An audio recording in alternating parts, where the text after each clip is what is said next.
No soul on this earth is perfect. And that's not an excuse to keep making mistakes, but it's true. You're worthy, not because of the things that you've done. You're worthy because of who you are.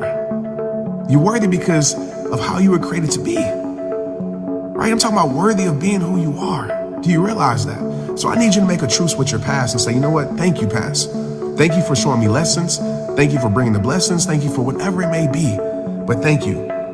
But I got to let go of this. I can't keep chaining my self-worth to something I can no longer control anymore. Something I can no longer change anymore. There's not a person that can go back and change their past. But how you change your past is by changing your future to bring understanding to your past. So just for a quick example, if for so long I was so depressed because I couldn't change my past of me losing sports, but until I accepted it. See, if you want to experience inner peace in your life, you got to have acceptance. You got to have acceptance because acceptance influences freedom. Right? When you accept it, like this has happened, when you accept, man, this is who I was, when you accept it, not trying to make everybody else accept it, but when you accept it, when you give yourself forgiveness and you live in acceptance, not saying, hey, this is who I am forever, but you accept it and say, this is what happened, this is what happened, this is what took place, and you accept it. It influences freedom in your life. And now you start to look at your past as a way, okay, how can I use this to make me a better human being? I wouldn't be who I am today if it wasn't for me accepting that my career was over, if it wasn't for me accepting some of the things that I've done in my past.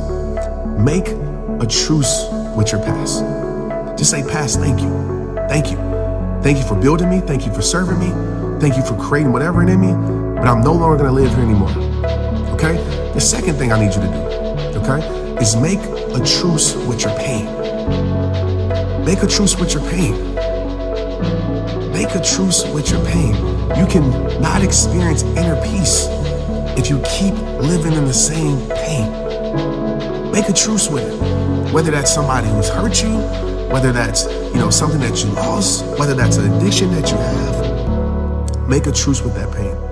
Because that pain can no longer be in your life if you want to experience peace in your life. It can no longer be in your life if you want to experience peace in your life. And I have a quote that I wrote down. It's impossible to feel peace by staying in pain.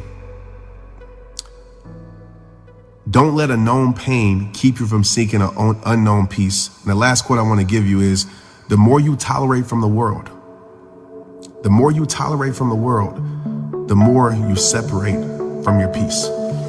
The more you tolerate from the world, the more you separate from your peace. Remember, it's a war between the internal versus the external. So I need you to make a truce with your past. I need you to make a truce with your pain. And I need you to make a truce with people. There's no way that you can experience inner peace in your life if you're still holding on to grudges. There's no way you can experience inner peace in your life by holding grudges towards people. Because when you hold a grudge towards somebody, when you don't give forgiveness to somebody, you give that person the power to control you. You give that person the power to change you. And there's so many times in my life where I stopped trusting people because of how someone did me. And it wasn't fair to those people. So many of us, because we won't make a truce with people, and I'm not telling you gotta excuse their behavior, I'm not telling you gotta right their wrongs, but when you don't make a truce with people, you allow them to change you. I'm gonna tell you right now what's gonna happen. Innocent people in your life that are great people in your life are gonna pay for mistakes that they didn't make. You're gonna start treating them different because someone treated you different. You're gonna stop trusting them because somebody took advantage of your trust.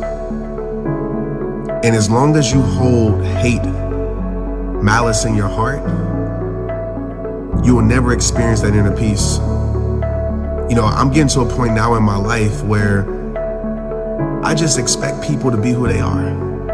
And who they are is who they are. And trust me, it's a very hard place to get to, but I don't want to allow someone's character and mood and how someone treats me or what people say to me to be able to change who I am. To be able to put me in anger, because I read this quote a while ago. It's, he who angers you controls you. How much control are you giving to people?